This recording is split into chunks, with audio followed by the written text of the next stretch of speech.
Alright, this is the jig I showed you yesterday.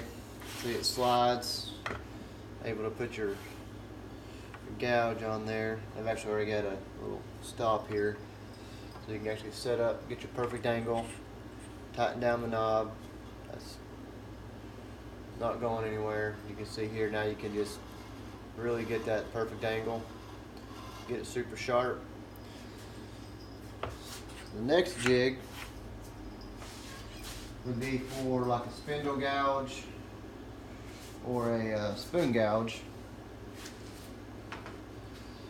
It basically, I don't have one yet.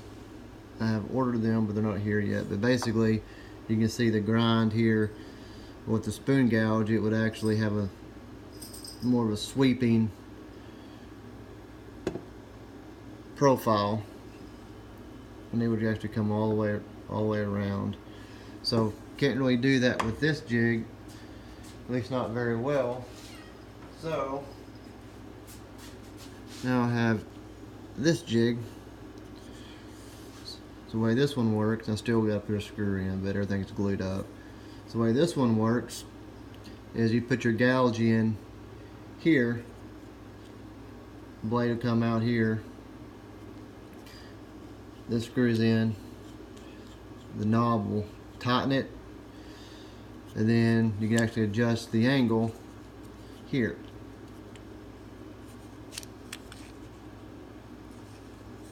And then when you get the angle you want, you can tighten it up, and that'll help you get your more of your sweeping grinds. So you can see, put your gouge in,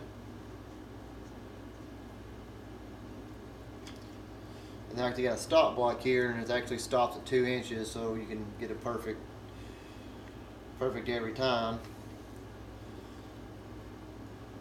This gouge here has been already ground down quite a bit, so the gouge I've ordered will be a lot longer. So you can just imagine that being a little bit longer. Same concept here, you get this where you need it. Then you need to find your angle, because it'd be longer. So you can see that adjust, you find that angle, just say it's there, then you tighten this.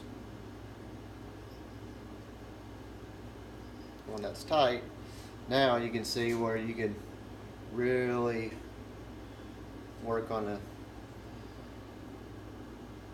little sweeping grinds. So there you go. And all this cost me $7, just using stuff that I had here at the shop.